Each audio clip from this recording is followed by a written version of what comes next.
الله أكبر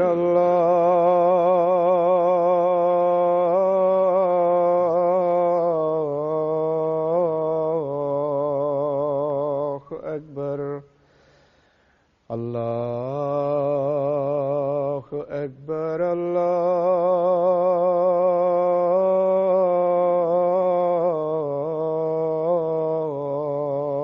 الله أكبر. أشهد أن لا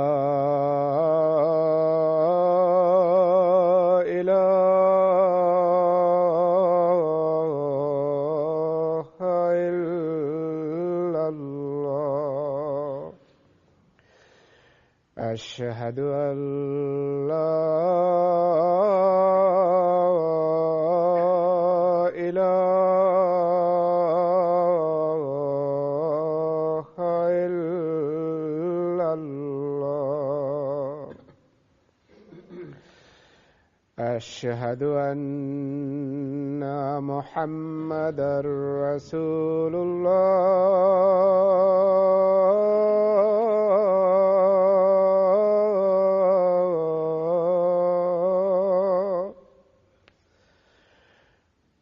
أشهد أن محمدًا رسول الله. حي على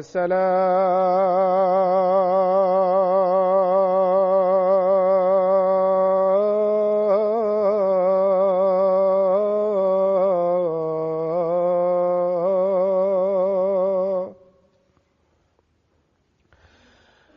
حي على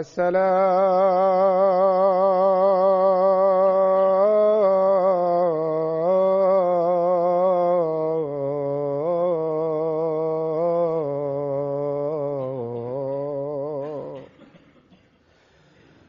حي على الفلاح.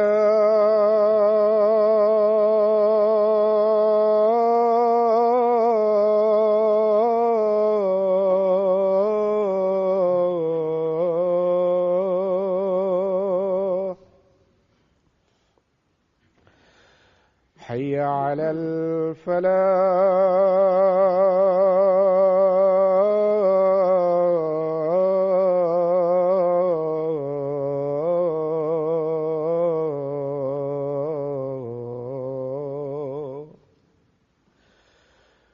الله أكبر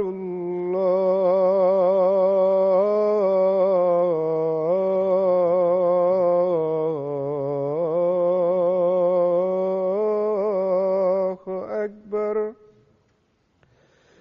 لا إله إلا الله.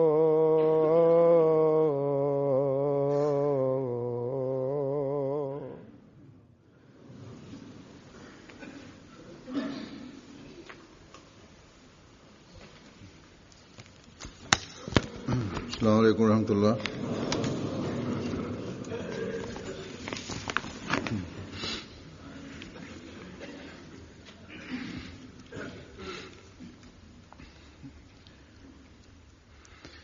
أشهد أن لا إله إلا الله وحده لا شريك له وأشهد أن محمدًا عبده ورسوله. أما بعد فأعوذ بالله من الشيطان الرجيم. بسم الله الرحمن الرحيم. الحمد لله رب العالمين.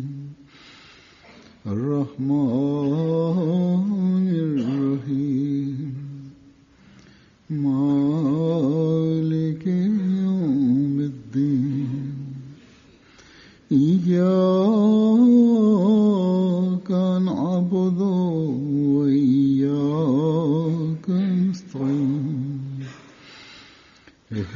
الصراط المستقيم صراط الذين أنعمت عليهم غير المغضوب عليهم ولا الضالين.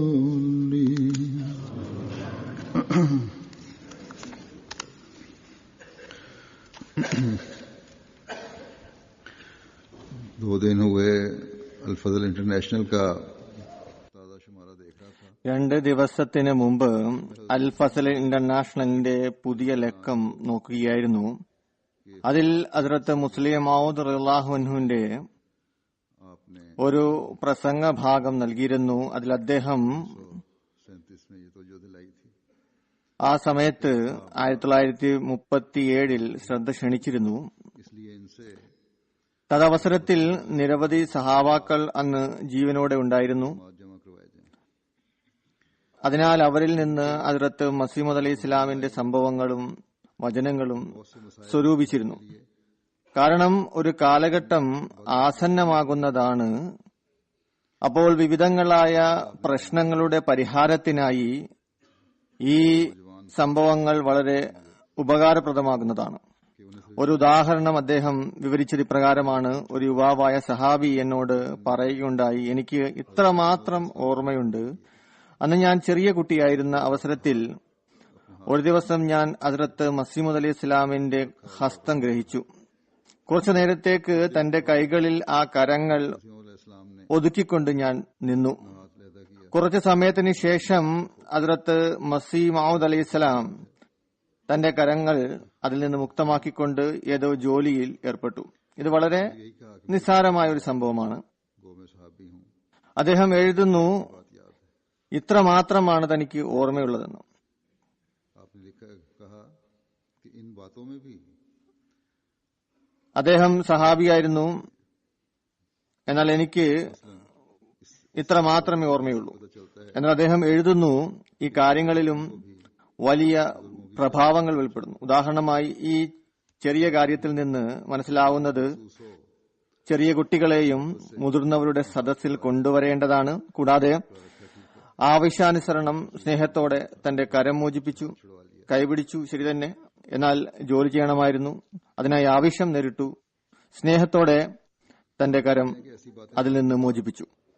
बाद में उठने वाले അദ്ദേഹം എഴുതുന്നു, ഇவ்விധമുള്ള കാര്യങ്ങൾ ചില അവസരങ്ങളിൽ പിന്നീടുണ്ടാകുന്ന പ്രശ്നങ്ങൾക്ക് ഉത്തരമായി ഭവിക്കുന്നതാണ്. बाबा ने അതിൽ ചെറുതായ സംഭവങ്ങളിലും से ताल्लुक में സഹാബത്ത് ഹസ്രത്ത് മസീഹ് അലൈഹി ഇസ്ലാമുമായി ബന്ധപ്പെട്ടവയിൽ നിന്ന് വിവരിച്ചതിൽ നമുക്ക് പാഠം ഉൾക്കൊള്ളാനുണ്ട്.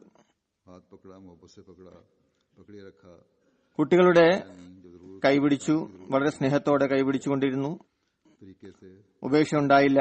ജോലിക്കായി ആവശ്യം നേരിട്ടപ്പോൾ ഉത്തമമായ രീതിയിൽ അനുസരിച്ച് സ്നേഹത്തോടെ മമതയോടെ അത് മോചിപ്പിച്ചു. കാരണം കുട്ടിയിൽ യാതൊരു വേദനയും ഉണ്ടാകരുത്. സഹാബിമാരുടെ സംഭവങ്ങൾ ഞാൻ മുമ്പും വിവരിച്ചു വരുന്നവയാണ്. अपने ഹസ്രത്ത് മുസ്ലിം മൗദ് റളിയല്ലാഹു അൻഹു തന്റെ ശൈലിയിൽ തന്റെ ചില സംഭവങ്ങൾ അല്ലെങ്കിൽ തന്റെ മുന്നിലുണ്ടായ സംഭവങ്ങൾ അല്ലെങ്കിൽ അദ്ദേഹം കണ്ടവ വിവരിക്കുകയുണ്ടായി.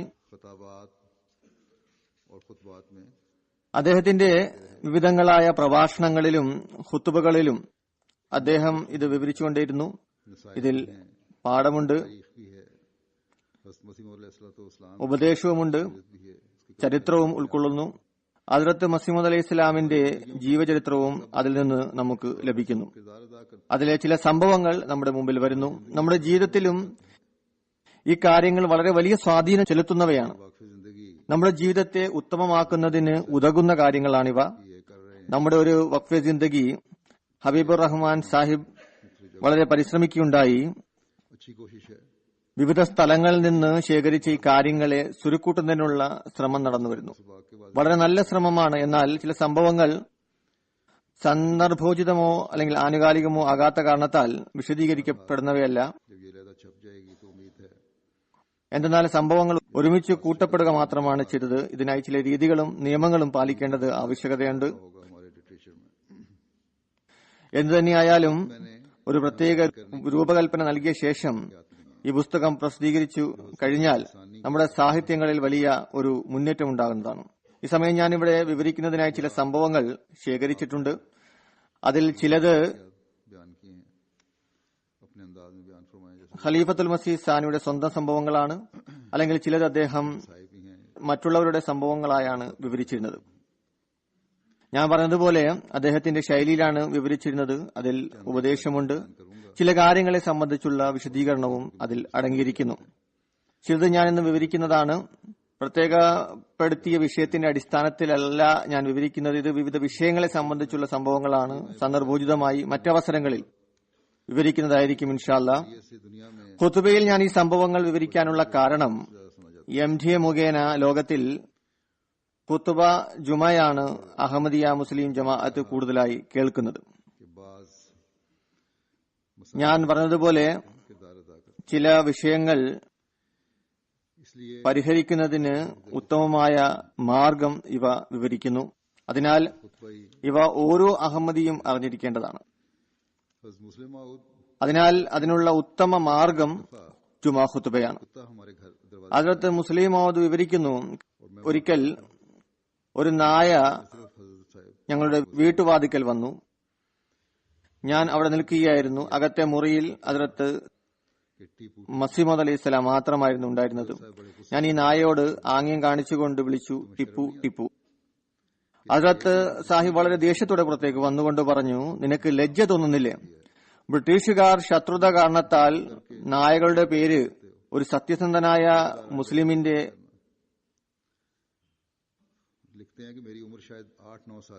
നാമമായി ടിപ്പു എന്ന് വെച്ചിരിക്കുന്നു. എന്നാൽ നീ അതിനെ അനുകരിച്ചുകൊണ്ട് നായെ ടിപ്പു എന്ന് വിളിക്കുന്നു. സൂക്ഷിക്കുക, ഇവിധം ഒരിക്കലും പ്രവർത്തിക്കരുത്. എഴുതുന്നു, തദവസരത്തിൽ എന്റെ പ്രായം 8-9 ആയിരുന്നു.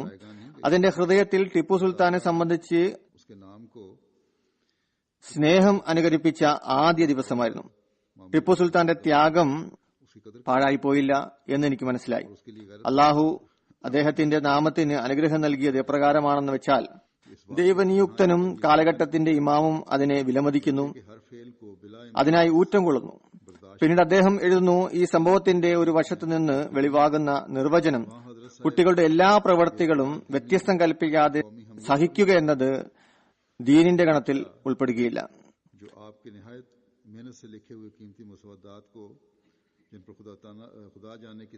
അതുകൂടാതെ ഹസ്രത്ത് സാഹിബിന് ദീനിനോടും ദേശത്തോടുമുള്ള പരിധികളില്ലാത്ത പ്രാധാന്യത്തെ സംബന്ധിച്ച് അറിവ് ലഭിക്കുന്നു. ആ കുട്ടി അദ്ദേഹം എഴുതിയ കടലാസുകൾ എത്രമാത്രം സമയം പരിശ്രമിച്ചുവെന്ന് നടത്തിയതെന്ന് അള്ളാഹുവിന് മാത്രം അറിവുള്ളതാണ്. അത് മുഴുവനും അഗ്നിക്കിരയാക്കി നശിപ്പിച്ചു. അവന്റെ ഈ പ്രവൃത്തി അദ്ദേഹം സഹിച്ചു. ഈ പ്രവൃത്തി മൂലം അദ്ദേഹത്തിന് പിന്നീട് ഏൽക്കേണ്ടി വന്ന ബുദ്ധിമുട്ടുകളെ സംബന്ധിച്ച് യാതൊരു വേവലാതിയും പ്രകടിപ്പിച്ചിരുന്നില്ല. അതിനെ സംബന്ധിച്ച് പറയപ്പെടുന്നത്, ഹദ്റത്ത് മുസ്ലിം മൗദ് റളിയല്ലാഹു അൻഹു കുട്ടിക്കാലത്ത് കുട്ടികളോടൊപ്പം കളിക്കുകയായിരുന്നു. തദവസരത്തിൽ ഹദ്റത്ത് മസീമോദ് അലൈഹി സ്വലാം എഴുതിക്കൊണ്ടിരുന്ന പുസ്തകം വന്നുകൊണ്ട് അത് മുഴുവനും തീ കൊളുത്തി. എന്നാൽ അക്കാര്യത്തെ സംബന്ധിച്ച് ഹദ്റത്ത് മസീമോദ് അലൈഹി സ്വലാം ഒന്നും തന്നെ പറഞ്ഞില്ല. അദ്ദേഹം എഴുതുന്നു, അക്കാര്യത്തിൽ സഹനം കൈക്കൊണ്ടു, എന്നാൽ ഈ കാര്യത്തിൽ ക്ഷമ ഉണ്ടായില്ല. സമൂഹത്തിന്റെ നേതാവാണ്, അദ്ദേഹത്തിന് ചെറിയ രീതിയിൽ പോലും അവമാനം ഉണ്ടാകരുത്. പറയുന്നു, ഒരു മുസ്ലിം രാജാവ് രാജ്യത്തിന്റെ സുരക്ഷയ്ക്ക് വേണ്ടി ഷഹീദാക്കപ്പെടുകയുണ്ടായി. അദ്ദേഹവുമായി ഹുസൂറിന് ഇസ്ലാം അല്ലാതെ മറ്റൊരു ബന്ധവും ഉണ്ടായിരുന്നില്ല. എന്നാൽ അദ്ദേഹത്തിന്റെ നാമം അറിവില്ലാത്ത കുട്ടി അപമാനമുണ്ടാക്കുന്ന രീതിയിൽ ഉപയോഗിക്കുന്നത് ഹുസൂറിന് സഹിക്കാൻ സാധിച്ചിരുന്നില്ല.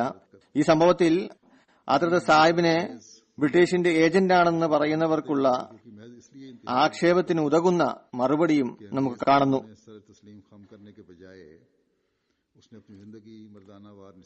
രാജ്യസ്നേഹത്താൽ നിറഞ്ഞു കവിഞ്ഞ ആ ഹൃദയം ടിപ്പു സുൽത്താൻ ഫതഹ് അലിയുടെ പ്രശംസയെ ബഹുമാനിക്കാനുള്ള കാരണം ബ്രിട്ടീഷിന്റെ മുമ്പിൽ നിശബ്ദത പാലിക്കാതെ തന്റെ ജീവിതം സധൈര്യത്തോടെ ബലിയർപ്പിച്ചു. ഇത്തരത്തിൽ ഉന്നത ധാർമ്മിക ഗുണത്തിന് ഉടമയായ ഒരു വ്യക്തിയെ സംബന്ധിച്ച്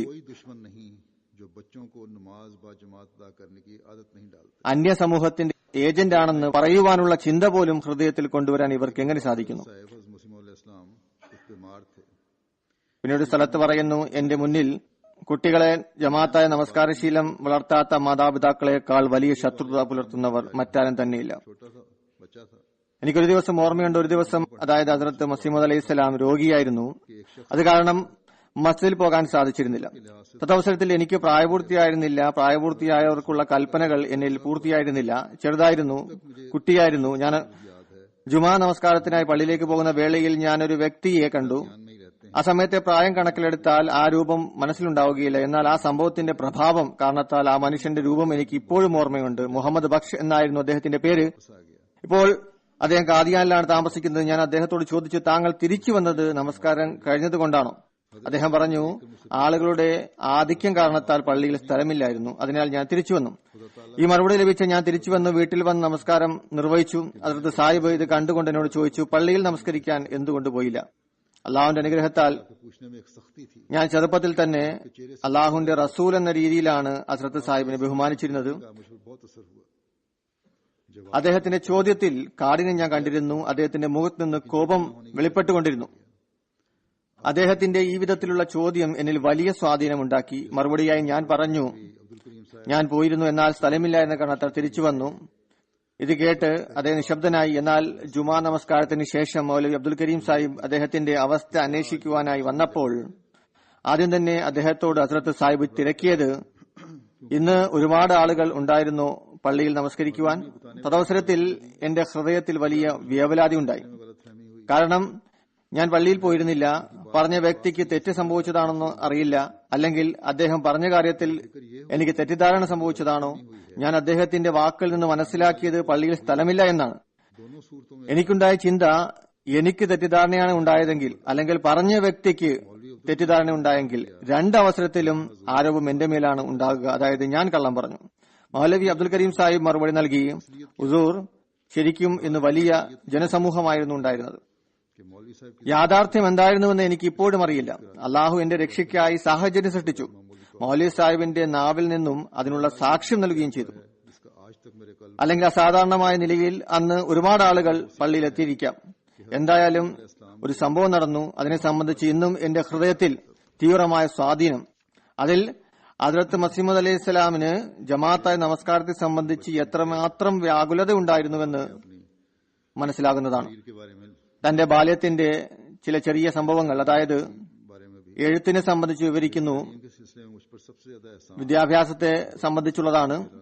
വിദ്യാഭ്യാസ കാലഘട്ടത്തിൽ എന്റെ മേൽ വലിയ ഔദാര്യം കാണിച്ചത് ഹദ്റത്ത് ഖലീഫത്തുൽ മസീഹ് അവ്വൽ റളിയല്ലാഹു അൻഹു ആയിരുന്നു. അദ്ദേഹം വൈദ്യനായിരുന്നു. പുസ്തകത്തിലേക്ക് അധിക നേരത്തേക്ക് ദൃഷ്ടി പതിപ്പിക്കാനുള്ള ശേഷി എനിക്കുണ്ടായിരുന്നില്ല. അത് അദ്ദേഹത്തിന് അറിയാമായിരുന്നു. അതിനാൽ അദ്ദേഹം എന്നെ അദ്ദേഹത്തിന്റെ അരികിൽ ഇരുത്തുകയും അദ്ദേഹത്തിന്റെ രീതി, അദ്ദേഹം ഞാൻ വായിക്കാം, നീ കേട്ടുകൊണ്ടിരിക്കുക എന്ന് പറയുമായിരുന്നു.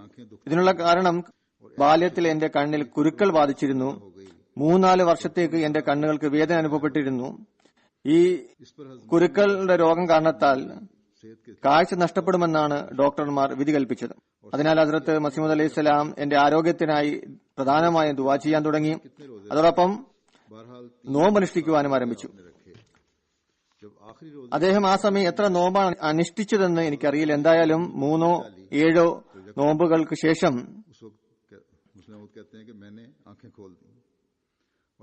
അവസാന നോമ്പ് ഇഫ്താർ ചെയ്യുന്ന അവസരം, നോമ്പ് തുറക്കുന്നതിനായി വായിൽ ഏതോ ഭക്ഷണവസ്തു ഇട്ട ഉടൻ ഹസ്രത്ത് മുസ്ലിം മൗദ് റളിയല്ലാഹു അൻഹു പറയുന്നു, ഞാൻ ഒറ്റയടിക്ക് കണ്ണുകൾ തുറന്നു.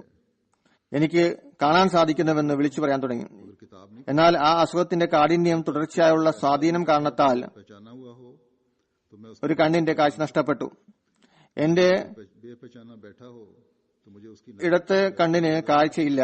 ഞാൻ റോഡ് കാണുന്നു, എന്നാൽ പുസ്തകം വായിക്കാൻ സാധിക്കുമായിരുന്നില്ല. 2-4 അടി ദൂരം ഞാൻ അറിയുന്ന വ്യക്തി ഇരിക്കുകയാണെങ്കിൽ ഞാൻ കണ്ട് മനസ്സിലാക്കുന്നു. എന്നാൽ പരിചയമില്ലാത്ത ആളാണ് ഇരിക്കുന്നതെങ്കിൽ എനിക്ക് അയാൾ മനസ്സിലാകുമായിരുന്നില്ല.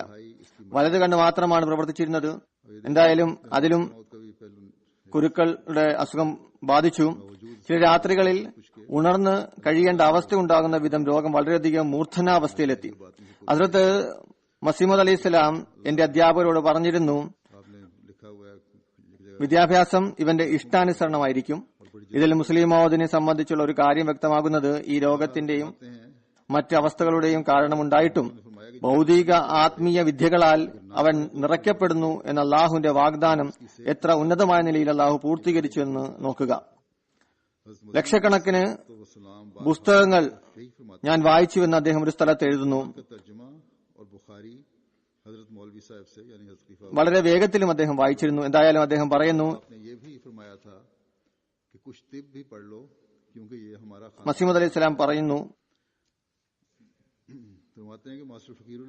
എത്രയാണ് വായിക്കേണ്ടതെന്ന് അത് അത്ര വായിക്കുക, ഒരുപക്ഷെ വായിക്കുന്നില്ലെങ്കിൽ അവന്റെ മേൽ സമ്മർദ്ദം ചെലുത്തരുത് എന്ന് ഹദ്റത്ത് മസീഹ് അലൈഹി സ്വലാം പറയുന്നു. കാരണം അവന്റെ ആരോഗ്യം വിദ്യാഭ്യാസത്തിന്റെ ഭാരം ചുമക്കുന്നതിന് കഴിവില്ലാത്തതാണ്. ഹദ്റത്ത് മസീഹ് അലൈഹി സ്വലാം എല്ലായ്പ്പോഴും എന്നോട് പറഞ്ഞിരുന്നത്, നീ ഖുർആന്റെ അർത്ഥവും ബുഖാരിയും ഹദ്റത്ത് മൗലവി സാഹിബിൽ നിന്ന്, അതായത് ഖലീഫ അവൽ റളിയല്ലാഹുവിൽ നിന്ന് പഠിക്കുകയും ഇതുകൂടാതെ ഇതും പറഞ്ഞിരുന്നു, കുറച്ചു ദിവസം പഠിക്കുക, കാരണം അത് നമ്മുടെ പാരമ്പര്യ കഴിവാണ്. പറയുന്നു, മാസ്റ്റർ ഫക്കീറുള്ള സാഹിബ്, അദ്ദേഹത്തിന് അള്ളാഹു ഈ വർഷം നാവുമായി കൂടിച്ചേരാനുള്ള അവസരം ലഭിച്ചു. കാരണം കുറച്ചു കാലത്തേക്ക് വേർപാടുണ്ടായിരുന്നു, അതായത് ലാഹോർ ജമാഅത്തിൽ ഉൾപ്പെട്ടിരുന്നു. അദ്ദേഹം നമ്മുടെ കണക്കിന്റെ മാസ്റ്ററായിരുന്നു. കുട്ടികൾ മനസ്സിലാക്കുന്നതിനായി കണക്കുകൾ ബോർഡിൽ വിശദീകരിക്കുമായിരുന്നു. എന്നാൽ എനിക്ക് എന്റെ കാഴ്ചയും ബലഹീനതയും കാരണത്താൽ ബോർഡിൽ എഴുതിയിരിക്കുന്നത് വ്യക്തമായിരുന്നില്ല.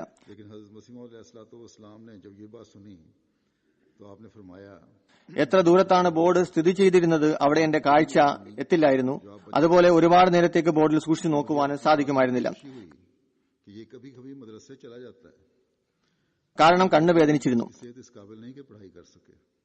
അതിനാൽ ക്ലാസ്സിൽ ഇരിക്കുന്നത് വ്യർത്ഥമാണെന്ന് എനിക്ക് മനസ്സിലായി. മനസ്സിൽ തോന്നുമ്പോൾ പോകുകയും ഇല്ലാത്തപ്പോൾ പോകാതിരിക്കുകയും ചെയ്തിരുന്നു. മാസ്റ്റർ ഫക്കീറുള്ള സാഹിബ് ഒരു ദിവസം ഹസ്രത്ത് മസീഹ് അലൈഹി സ്വലാമിന്റെ സവിധത്തിൽ എന്നെ സംബന്ധിച്ച് പരാതിപ്പെട്ടു. അതായത്, ഇവൻ ഒന്നും പഠിക്കുന്നില്ല, ചിലപ്പോൾ മദ്രസയിൽ വരും, മറ്റു ചിലപ്പോൾ വരില്ല. മാസ്റ്റർ സാഹിബ് ഹസ്രത്ത് മസീഹ് അലൈഹി സ്വലാമിന്റെ സവിധത്തിൽ പരാതിപ്പെട്ടപ്പോൾ ഭയന്നുകൊണ്ട് ഞാൻ ഒളിച്ചു. എനിക്കിപ്പോഴും അത് ഓർമ്മയുണ്ട്. ഹസ്രത്ത് മസീഹ് അലൈഹി സ്വലാം എങ്ങനെയാണ് ദേഷ്യപ്പെടുക എന്ന ഭയമായിരുന്നു. എന്നാൽ ഹസ്രത്ത് മസീഹ് അലൈഹി സ്വലാം ഈ കാര്യം കേട്ടപ്പോൾ മാസ്റ്റർ ഫക്കീറുള്ള സാഹിബിനോട് പറഞ്ഞു, താങ്കൾ കുട്ടിയുടെ കാര്യത്തിൽ അതീവ താല്പര്യം കാണിക്കുന്നതിൽ വളരെ നന്ദി. താങ്കൾ പറഞ്ഞ കാര്യം, ഇവൻ ചിലപ്പോൾ മദ്രസയിൽ വരുന്നുവെന്ന കാര്യം കേട്ട് ഞാൻ സന്തോഷിക്കുന്നു. കാരണം ഈ പഠനം നിർവഹിക്കാൻ അവന്റെ ആരോഗ്യം തയ്യാറാകുമെന്ന് ഞാൻ മനസ്സിലാക്കുന്നില്ല. എന്നിട്ട് മന്ദഹസിച്ചുകൊണ്ട് പറഞ്ഞു, കണക്ക് പഠിപ്പിച്ച് പലചരക്ക് സാധനങ്ങളുടെ വ്യാപാരം തുടങ്ങാനൊന്നും അല്ല നാം ഉദ്ദേശിക്കുന്നത്. കണക്ക് അവൻ പഠിക്കുകയോ പഠിക്കാതിരിക്കുകയോ ചെയ്യട്ടെ, അതിലൊരു പ്രശ്നവുമില്ല. നബി സല്ലല്ലാഹു അലൈഹി വസല്ലം അദ്ദേഹത്തിന്റെ സഹാബത്തും ഏത് കണക്കാണ് അഭ്യസിച്ചത്. ഇവൻ മദ്രസയിൽ വരുന്നുണ്ടെങ്കിൽ നല്ല കാര്യം, ഇല്ലെങ്കിൽ അവനെ നിർബന്ധിക്കരുത്. കണക്കിനെ സംബന്ധിച്ച് പറയുകയാണെങ്കിൽ ഹസ്രത്ത് മുസ്ലിം റളിയല്ലാഹുവിന്റെ കണക്കിലുള്ള പരിജ്ഞാനം എത്രമാത്രമെന്നാൽ പ്രഭാഷണ വേളകളിൽ തന്നെ ലക്ഷക്കണക്കിന് സംഖ്യകളെ കൂട്ടിയും കുറച്ചും വേഗത്തിൽ ഉത്തരം കണ്ടെത്തിയിരുന്നു. പറയുന്നു, ഇത് കേട്ടുകൊണ്ട് മാസ്റ്റർ സാഹിബ് തിരിച്ചുപോയി. ഞാൻ ഈ അയവിൽ നിന്ന് വീണ്ടും പ്രയോജനം എടുത്തുകൊണ്ടേയിരുന്നു. പിന്നീട് മദ്രസയിൽ പോകുന്നത് തന്നെ ഉപേക്ഷിച്ചു. മാസത്തിൽ ഒരു തവണ മാത്രമായി പോകുമായിരുന്നു. ഇനി പോകുന്നെങ്കിൽ അതിപ്രധാനമായ കാര്യം വല്ലതും ഉണ്ടാകണം. ചുരുക്കത്തിൽ ഈ രീതിയിലാണ് എന്റെ വിദ്യാഭ്യാസം നടന്നിരുന്നത്. യഥാർത്ഥത്തിൽ എനിക്ക് നിർബന്ധിതാവസ്ഥയായിരുന്നു. ബാല്യത്തിൽ കണ്ണിന്റെ ബുദ്ധിമുട്ടിന് പുറമെ എനിക്ക് കരൾ രോഗവും ഉണ്ടായിരുന്നു. 6 മാസത്തേക്ക് ചെറുപയറ് പരിപ്പിന്റെ വെള്ളവും അതുപോലെ തന്നെ ചില ഇലകളുടെ വെള്ളവുമാണ് കുടിച്ചിരുന്നത്. കരളിന്റെ അസുഖത്തിന് ഈ ചികിത്സ വളരെ നല്ലതാണ്. അത് ചെറുപയറ് പരിപ്പിന്റെ വെള്ളവും അതുപോലെ തന്നെ ഇലകളുടെ വെള്ളവും. ഇതോടൊപ്പം ഹൃദയവേദന വർദ്ധിച്ചു, അതിനുവേണ്ടിയും ചികിത്സ ഉണ്ടായിരുന്നു. കണ്ണിലെ കുരുക്കൾ, മറ്റു അസുഖങ്ങൾ അതും വർദ്ധിച്ചു. ഇതോടൊപ്പം പനിയും ഉണ്ടായി. 6 മാസത്തോളം പനി തുടർന്നു. എന്റെ വിദ്യാഭ്യാസത്തെ സംബന്ധിച്ചുള്ള മുതിർന്നവരുടെ തീരുമാനം, അതായത് എത്രയാണ് പഠിക്കേണ്ടത് അത്രമാത്രം പഠിപ്പിക്കുക, അതിൽ കൂടുതൽ ബലപ്രയോഗം നടത്താൻ പാടില്ല എന്ന തീരുമാനം, ഈ അവസ്ഥകളിൽ ഓരോ മനുഷ്യനും ഊഹിക്കാവുന്നതാണ് എന്റെ വിദ്യാഭ്യാസ യോഗ്യതയ്ക്ക് എന്ത് നിലവാരമാണ് ഉണ്ടാകുക. ഒരിക്കൽ ഞങ്ങളുടെ മാതാമഹൻ ഹസ്രത്ത് മീർ നാസിർ സാഹിബ് എന്റെ ഉറുദു പരീക്ഷ നടത്തി. എന്റെ കൈയക്ഷരം വളരെ മോശമാണ്. എന്നാൽ ആ കാലഘട്ടത്തിൽ എന്റെ കൈയക്ഷരം എത്ര മോശമെന്നാൽ ഞാൻ എഴുതിയത് എന്താണെന്ന് വായിക്കാൻ പ്രയാസമായിരുന്നു. ഞാൻ എഴുതിയത് എന്താണെന്ന് മനസ്സിലാക്കുന്നതിനായി അദ്ദേഹം വളരെ പ്രയാസപ്പെട്ടു. എന്നാൽ അദ്ദേഹത്തിന് ഒന്നും മനസ്സിലായില്ല. അദ്ദേഹത്തിന്റെ പ്രകൃതം വളരെ തീക്ഷ്ണമായിരുന്നു. ഉടൻ തന്നെ മസീഹ് അലൈഹി സ്വലാമിന്റെ സമക്ഷത്തിൽ ഹാജരായി. യാദൃച്ഛികമായ ആ സമയം ഞാനും വീട്ടിലുണ്ടായിരുന്നു. ഞങ്ങൾ എല്ലാവരും അദ്ദേഹത്തിന്റെ പ്രകൃതത്തിൽ മുമ്പേ തന്നെ ഭയന്നിരുന്നു. ഹസ്രത്ത് മസീഹ് അലൈഹി ഇസ്ലാമിന്റെ അരികിൽ പരാതിയുമായി എത്തിയപ്പോൾ ഭയം ഇരട്ടിച്ചു. ഇനി എന്താണ് സംഭവിക്കുന്നതെന്ന് അറിയില്ല. എന്തായാലും അദ്ദേഹം വന്നുകൊണ്ട് പറഞ്ഞു, മഹമ്മൂദിന്റെ വിദ്യാഭ്യാസ കാര്യത്തിൽ താങ്കൾക്ക് അല്പം പോലും ശ്രദ്ധയില്ലേ? ഞാൻ ഉറുദു പരീക്ഷ നടത്തി. താങ്കൾ ഒന്ന് ഉത്തരക്കടലാസ് നോക്കുക. എത്ര മോശമായ കയ്യെഴുത്താണ്. കാരണം ആർക്കും തന്നെ വായിക്കാൻ സാധിക്കുന്നില്ല. ഇതേ ആവേശത്തോടെ തന്നെ ഹസ്രത്ത് മസീഹ് അലൈഹി ഇസ്ലാമിനോട് പറയുകയുണ്ടായി, താങ്കൾ തീരെ വിലമതിക്കുന്നില്ല. കുട്ടിയുടെ പ്രായം മോശമായിക്കൊണ്ടിരിക്കുന്നു. ഹസ്രത്ത് മസീഹ് അലൈഹി ഇസ്ലാം മീർ സാഹിബിനെ ഇത്ര ആവേശത്തിൽ കണ്ടപ്പോൾ പറഞ്ഞു, മൗലവി സാഹിബിനെ വിളിക്കുക. അദ്ദേഹത്തിന് എന്തെങ്കിലും പ്രയാസം നേരിടുമ്പോൾ അദ്ദേഹം എപ്പോഴും ഖലീഫത്തുൽ മസീഹ് അവൽ റളിയല്ലാഹു അൻഹുവിനെ വിളിപ്പിച്ചിരുന്നു. ഖലീഫ അവൽ എന്നോട് വളരെ വാത്സല്യമായിരുന്നു. അദ്ദേഹം വന്നു പതിവ് പോലെ തലതാഴ്ത്തി ഒരു വശത്ത് മാറി നിന്നു. ഹസ്രത്ത് മസീഹ് അലൈഹി ഇസ്ലാമിനെ തല ഉയർത്തി നോക്കിയിരുന്നില്ല. ഹസ്രത്ത് മസീഹ് അലൈഹി ഇസ്ലാം പറഞ്ഞു, ഹസ്രത്ത് മൗലവി സാഹിബ്, താങ്കളെ ഞാൻ വിളിപ്പിച്ചതിന്റെ ഉദ്ദേശം മഹമ്മൂദിന്റെ എഴുത്ത് വായിക്കാൻ സാധിക്കുന്നില്ലെന്ന് മീർ സാഹിബ് പറയുന്നു. അവന്റെ പരീക്ഷ നടത്താൻ എന്റെ മനസ്സ് പറയുന്നു. ഇത് പറഞ്ഞുകൊണ്ട് ഹസ്രത്ത് മസീഹ് അലൈഹി ഇസ്ലാം പേനയെടുത്ത് 2-3 വാക്കുകളുള്ള ഒരു വാചകം എഴുതി എനിക്ക് നൽകി. പറഞ്ഞു, ഇത് പകർത്തി എഴുതുക. ഹസ്രത്ത് മസീഹ് അലൈഹി ഇസ്ലാം നടത്തിയ പരീക്ഷ ഇതായിരുന്നു. ഞാൻ വളരെ ചിന്തിച്ചും ശ്രദ്ധിച്ചും പകർത്തി എഴുതി. ഒന്നാമതായി വാചകം വളരെ വലുതായിരുന്നില്ല.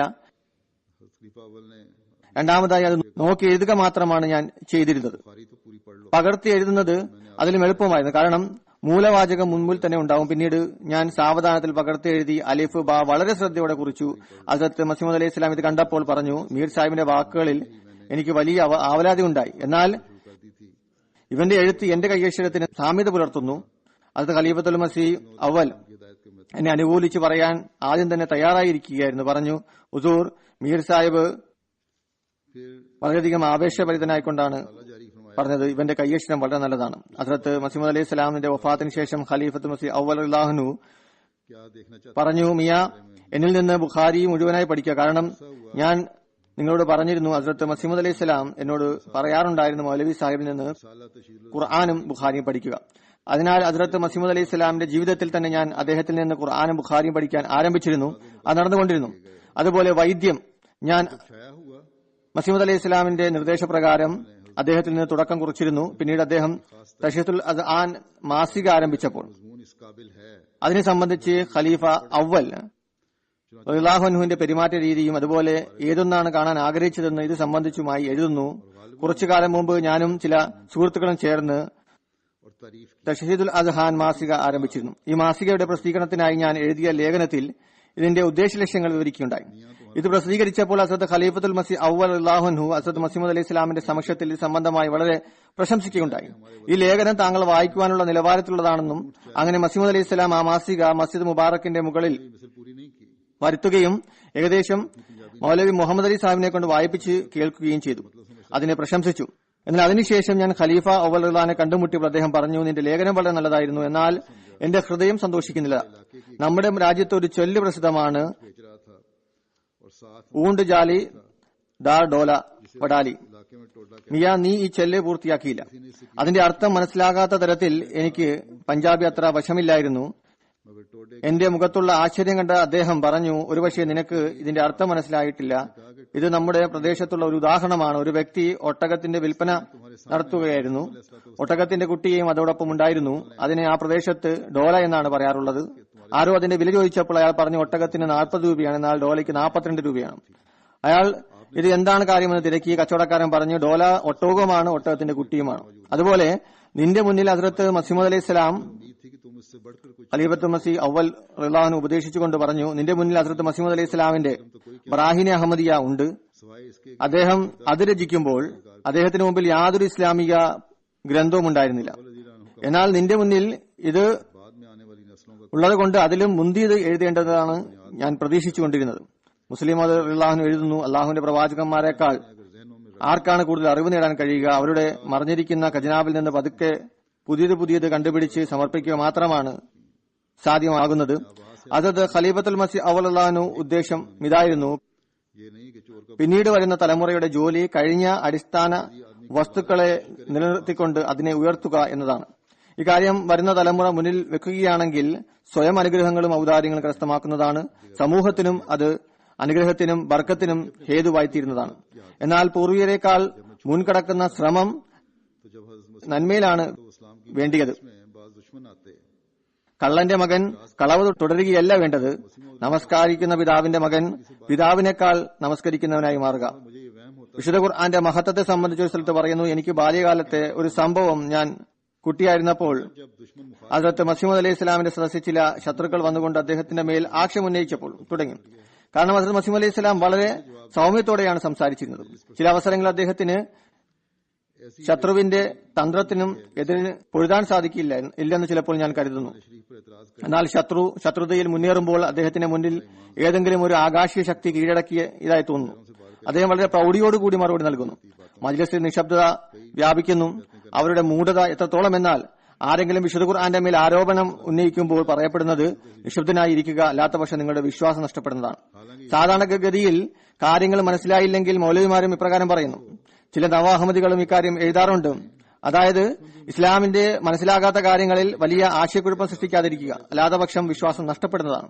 എന്നാൽ ഇത് നിരർത്ഥകമായ കാര്യമാണ്. വിശുദ്ധ ഖുർആന്റെ മേൽ ആരോപിക്കുന്ന ആരോപണത്തിന് ശത്രുക്കൾക്ക് പോലും അതിന്റെ സത്യതയെ അംഗീകരിക്കുന്ന തരത്തിൽ മറുപടി നൽകുകയാണ് ഇവർക്ക് വേണ്ടിയിരുന്നത്. അതല്ലാതെ ആക്ഷേപം ഉന്നയിക്കുന്ന ആളെ ആക്ഷേപം ഉന്നയിക്കുന്നതിൽ നിന്ന് തടയുകയല്ല വേണ്ടത്. അതോടൊപ്പം സംശയം അയാളുടെ ഹൃദയത്തിൽ തന്നെ നിലനിർത്തുകയല്ല വേണ്ടത്. എനിക്ക് ഹദ്റത്ത് മസീഹ് അലൈഹി ഇസ്ലാമിന്റെ ഒരു സംഭവം നല്ല രീതിയിൽ ഓർമ്മയുണ്ട്. ഞാൻ പലതവണ എന്റെ ചെവിയിലൂടെ അദ്ദേഹത്തിന്റെ നാവിൽ നിന്നും ഈ കാര്യം കേട്ടതാണ്.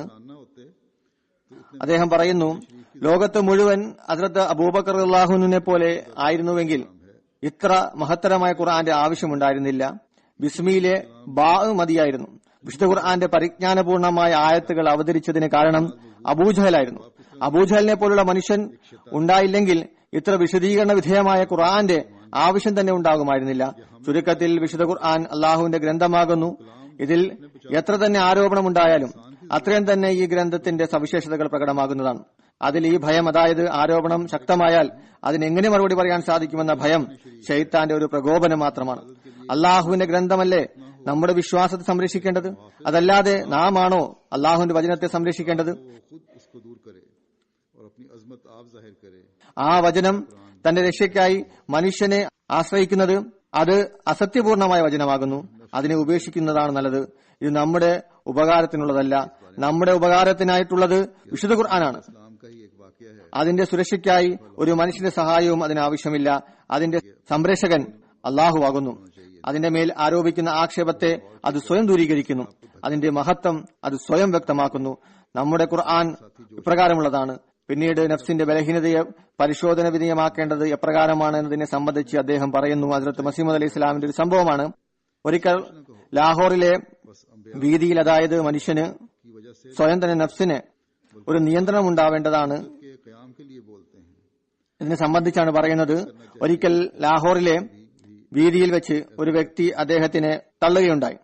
അദ്ദേഹം വീണു. അതിൽ അദ്ദേഹത്തിന്റെ സുഹൃത്ത് ആവേശഭരിതനായി അയാളെ അടിക്കാൻ പോകുന്ന സാഹചര്യം വരെ എത്തി. എന്നാൽ ആ മഹാത്മാവ് പറഞ്ഞു, ഇയാൾ സത്യത്തിൽ നിലനിൽക്കാനാണ് ഇவ்விധം പ്രവർത്തിച്ചത്. അയാൾ ഒന്നും തന്നെ പറയരുത്. നബിമാർ തങ്ങളുടെ നഫ്സിന്റെ ആവേശത്താൽ ഒന്നും തന്നെ പറയുന്നതല്ല. അള്ളാഹുവിന്റെ മഹത്വം സ്ഥാപിതമാകുന്നതിന് വേണ്ടിയാണ് അവർ സംസാരിക്കുന്നത്. അള്ളാഹുവിന്റെ സാധാരണ ജനം ചെയ്യുന്നത് പോലെ പ്രവർത്തിക്കുമെന്ന് ഒരിക്കലും ധരിക്കരുത്. ഇവരിലും സാധാരണ ജനത്തിലും വലിയ വ്യത്യാസങ്ങളാണ് ഉണ്ടാവുക. അവർ അള്ളാഹുവിന് വേണ്ടിയാണ് എല്ലാം ചെയ്യുന്നത്. സാധാരണ ജനം തങ്ങൾക്ക് വേണ്ടിയാണ് എല്ലാം പ്രവർത്തിക്കുന്നത്. പിന്നീട് പറയുന്നു, ഹദ്റത്ത് മസീഹ് അലൈഹി സ്വലാം ഹദ്റത്ത് മുആവിയ റളിയല്ലാഹു അൻഹുവിന്റെ നമസ്കാര സംഭവത്തിനെ സംബന്ധിച്ച് വിവരിക്കുകയുണ്ടായി. അദ്ദേഹത്തിൽ നിന്ന് ഒരിക്കൽ സുബഹി നമസ്കാരം ഖളാ ആകുകയുണ്ടായി. എന്നാൽ അദ്ദേഹം ഈ തെറ്റുകളിൽ നിന്ന് താഴേക്ക് അധപ്പതിച്ചിരുന്നില്ല, മറിച്ച് പുരോഗതി കരസ്ഥമാക്കി. ആരാണ് തെറ്റിനെ തിരിച്ചറിഞ്ഞ് തെറ്റിൽ നിന്ന് രക്ഷ നേടുന്നത്, അപ്പോഴാണ് തിന്മയെ സംബന്ധിച്ചുള്ള ബോധം ഉണ്ടാകുന്നത്, അതിൽ നിന്ന് രക്ഷ ലഭിക്കുന്നത്. എപ്പോഴാണ് തിന്മയെ സംബന്ധിച്ചുള്ള ബോധമില്ലാത്തത്, മനുഷ്യൻ പൂർണ്ണമായും അതിൽ അടിമയാകുന്നു. സത്യവിശ്വാസിക്ക് ഇഹ്ദിന സിറാത്തുൽ മുസ്തഖീമിൽ ശ്രദ്ധ ചെലുത്തേണ്ടിയിരിക്കുന്നു. അവൻ അപകടം തരണം ചെയ്തിട്ടില്ലെന്ന് മനസ്സിലാക്കേണ്ടതാണ്. അള്ളാഹുവിന്റെ ശബ്ദം അവനോട് പറയുമ്പോൾ മാത്രമാണ് അവൻ സുരക്ഷിതനാവുന്നത്. അതിനാൽ മനുഷ്യനെ തന്റെ നഫ്സിന്റെ അവസ്ഥയെ എപ്പോഴും പരിശോധിച്ചുകൊണ്ടിരിക്കേണ്ടതാണ്. അങ്ങനെയുള്ളവർക്കായി ആത്മീയ മാർഗം തുറക്കപ്പെടുന്നതാണ്. ഇவ்விധം പ്രവർത്തിക്കാത്തവൻ അവനുവേണ്ടി ആത്മീയ മാർഗം മറയ്ക്കപ്പെടുന്നതാണ്. അങ്ങനെയുള്ള മനുഷ്യൻ വഴിപിഴച്ചവനായി മാറുന്നു. ജമാഅത്തിനെതിരിൽ എതിർപ്പുകൾ ഉണ്ടാകുന്നു, നബിക്കെതിരെ ഉണ്ടാകുന്നു. ഇത് പുരോഗതിക്ക് കാരണമാകുന്നു. ഇത് സംബന്ധമായി എഴുതുന്നു, ഹസ്രത്ത് മസീഹ് അലൈഹി സ്വലാമിൽ നിന്ന് ഞാൻ വിവിധ സന്ദർഭങ്ങളിൽ ഇക്കാര്യം കേട്ടിരുന്നു. അദ്ദേഹം പറയുമായിരുന്നു, ശത്രുക്കൾ നമ്മെ ചീത്ത വിളിക്കുമ്പോൾ, എതിർപ്പ് ഉന്നയിക്കുമ്പോൾ നാം കരുതുന്നത് ഇതിൽ നിന്നും നന്മ നിറഞ്ഞ ആത്മാക്കൾ നമ്മുടെ അടുത്തേക്ക് വരുന്നതാണ്. എന്നാൽ നമ്മെ ജനം ചീത്ത വിളിക്കാതിരിക്കുകയും എതിർപ്പ് ചെയ്യാതിരിക്കുകയും ചെയ്തെങ്കിൽ പൂർണ്ണമായും നിശബ്ദത കൈക്കൊള്ളുമ്പോൾ ഈ കാര്യം നമുക്ക് വളരെ വേദന ഉണ്ടാകുന്നു. ആ മഹാത്മാവ് പറയാറുണ്ടായിരുന്നു, അതായത് ഹസ്രത്ത് മസീഹ് അലൈഹി സ്വലാം നബിമാരുടെ ഉദാഹരണം ഒരു വൃദ്ധയെ പോലെയാണ്. അതായത് ഒരു വൃദ്ധയെ സംബന്ധിച്ച് പ്രസിദ്ധമാണ്, ചെറിയ രീതിയിൽ മാനസിക രോഗമുണ്ടായിരുന്നു.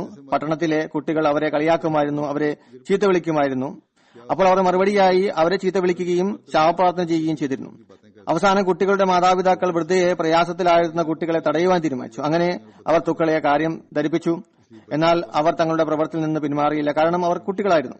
അവസാനം കുട്ടിയുടെ മാതാപിതാക്കൾ കുട്ടികളെ പുറത്തുവിടുന്നത് തടയാൻ തീരുമാനിച്ചു. വാതിലുകൾ അടച്ചിടുവാനും അവർ തീരുമാനിച്ചു. അങ്ങനെ അവർ ഈ രീതിയിൽ പ്രവർത്തിച്ചു. 2-3 ദിവസത്തേക്ക് അവരെ പുറത്തേക്ക് വിട്ടില്ല. ഈ വൃദ്ധ കുട്ടികളെ തന്നെ ശല്യം ചെയ്യുന്നില്ല എന്ന് മനസ്സിലാക്കി അവർ ഓരോ വീട്ടിലും ചെന്ന് ചോദിക്കുകയുണ്ടായി, നിങ്ങളുടെ മക്കൾ എവിടെ പോയി? അവരെ പാമ്പ് കടിച്ചോ? അതല്ലെങ്കിൽ കോളറ പിടിച്ചു മരിച്ചോ? അവരുടെ മേൽ മേൽക്കൂര വീണോ?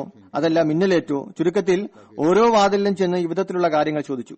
അവസാനം വൃദ്ധ മുമ്പത്തേക്കാൾ കൂടുതലായി ചീത്തയും ശാപപ്രാർത്ഥനയും ചെയ്തുകൊണ്ടിരിക്കുന്നുവെന്ന് കണ്ട ജനം കുട്ടികളെ ബന്ധിപ്പിക്കുന്നത് പ്രയോജനരഹിതമാണെന്ന് മനസ്സിലാക്കി അവർ കുട്ടികളെ തുറന്നുവിട്ടു.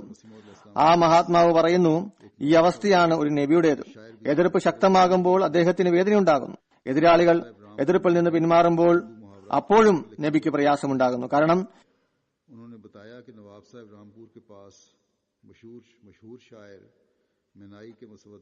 ഏതുവരെയാണ് എതിർപ്പ് ഉണ്ടാകാതിരിക്കുന്നത്, അതുവരെ ദൈവിക സംവിധാനത്തിനോട് ജനങ്ങൾക്ക് ശ്രദ്ധയുണ്ടാകുന്നതല്ല.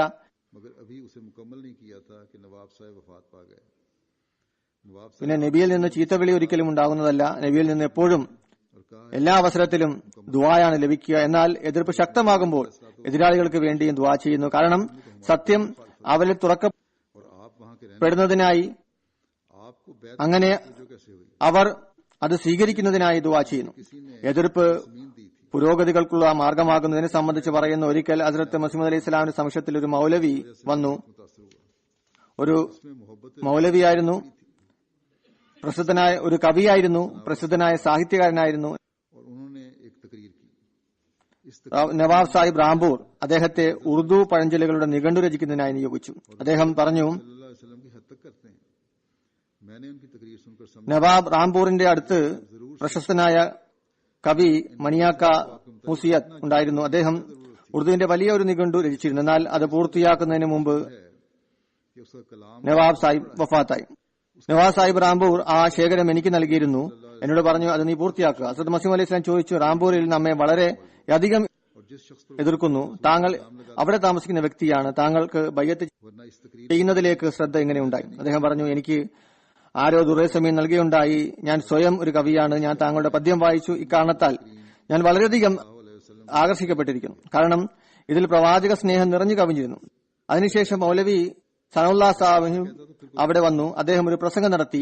ആ പ്രസംഗത്തിൽ അദ്ദേഹം പറയുന്നു, മിർസ സാഹിബ് ഇസ്ലാമിന്റെ കഠിന ശത്രുവാണ്, റസൂൽ കരീം സല്ലല്ലാഹു അലൈഹി വസല്ലമയെ അപമാനിക്കുന്നു. ഞാൻ അദ്ദേഹത്തിന്റെ പ്രസംഗം കേട്ട് മനസ്സിലാക്കി, മിർസ സാഹിബ് തീർച്ചയായും സത്യവാനാണ്. അല്ലെങ്കിൽ ഈ മൗലവിക്ക് ആ മഹാത്മാവിനെ സംബന്ധിച്ച് ഇത്രമാത്രം കളവ് കെട്ടിച്ചമയ്ക്കേണ്ടി വരേണ്ട ആവശ്യകത എന്താണുള്ളത്? ഒരു വ്യക്തിയിൽ ഇത്രമാത്രം പ്രവാചക സ്നേഹമുണ്ടായിരിക്കെ അദ്ദേഹത്തിന്റെ പദ്യത്തിൽ അത് നിറഞ്ഞു കവിയുന്നു. അദ്ദേഹത്തെ സംബന്ധിച്ച് ഏതെങ്കിലും മൗലവിയുടെ പ്രസ്താവന നബി സല്ലല്ലാഹു അലൈഹി വസല്ലമിന്റെ കഠിന ശത്രുവാണെന്ന കാര്യം തീർച്ചയായും കളവാണ്. മൗലവി ഏതൊരു വ്യക്തിയിലാണ് പ്രവാചകനെ അപമാനിച്ചിരിക്കുന്നുവെന്ന ആരോപണം നടത്തുന്നത്, അദ്ദേഹം സത്യവാനാണ്. അല്ലെങ്കിൽ പിന്നെ ഈ പ്രസംഗം നിർവഹിക്കുന്ന വ്യക്തിക്ക് കളവിന്റെ തെളിവുകൾ നിരത്തേണ്ടതിന്റെ ആവശ്യം എന്താണുണ്ടായത്? അദ്ദേഹം സത്യമാണ് പറയുന്നത്. അദ്ദേഹം ദുർറെ ജമീനിൽ റസൂൽ സല്ലല്ലാഹു അലൈഹി വസല്ലമിനെ വളരെയധികം പ്രകീർത്തിക്കുകയും അള്ളാഹുവിനെ സ്തുതിക്കുകയും ചെയ്തിരുന്നു. എന്നാൽ അദ്ദേഹം കള്ളനാണ്. ഇപ്രകാരം പറഞ്ഞിരുന്നെങ്കിൽ യാതൊരു പ്രശ്നവും ഉദിക്കുമായിരുന്നില്ല. എന്നാൽ അയാൾ സത്യത്തെ പൂർണ്ണമായും അവഗണിച്ചുകൊണ്ട് പറഞ്ഞു, അദ്ദേഹം അള്ളാഹുവിനെയും നബി സല്ലല്ലാഹു അലൈഹി വസല്ലമിനെയും കുറിച്ച് മോശമായ കാര്യങ്ങൾ പറയുന്നു. ഞാൻ അയാളുടെ പ്രസംഗം കേട്ടു. ഉടൻ മനസ്സിലാക്കി മിർസ സാഹിബ് തന്റെ വാദത്തിൽ സത്യവാനാണ്. ഞാൻ അദ്ദേഹത്തിൽ ബൈഅത്ത് ചെയ്യുവാൻ തയ്യാറായി. സത്യാവസ്ഥ ഇതാണ്. ചില അവസരങ്ങളിൽ ശത്രുക്കൾ ശ്രമിക്കുന്നത് സത്യവിശ്വാസികൾക്കെതിരിൽ ജനങ്ങളെ ആവേശഭരിതരാക്കുക എന്നാണ്. എന്നാൽ ആവേശം സൃഷ്ടിക്കുന്നതിന് പകരമായി ആ പ്രവൃത്തി സത്യവിശ്വാസികൾക്ക് സഹായത്തിന് കാരണമാകുന്നു. ഒരു സംഭവം അതായത് ആരംഭ കാലഘട്ടത്തിൽ നടന്ന ഒരു സംഭവമാണ് വിവരിക്കുന്നു. ഗുജറാത്ത് ജില്ലയിലെ ചഷ്ടിനടുത്ത് ബാവഗസീഡ്പൂർ എന്ന ഒരു ഗ്രാമം ഉണ്ടായിരുന്നു. അവിടെ ഹസ്രത്ത് മസീഹ് അലൈഹി ഇസ്ലാമിന്റെ കാലഘട്ടത്തിൽ ചില ആത്മാർത്ഥ സഹോദരന്മാർ താമസിച്ചിരുന്നു. എഴുതുന്നു, ആ സന്ദർഭത്തിൽ ഞാൻ കുട്ടിയായിരുന്നു. എനിക്ക് നല്ല ഓർമ്മയുണ്ട്.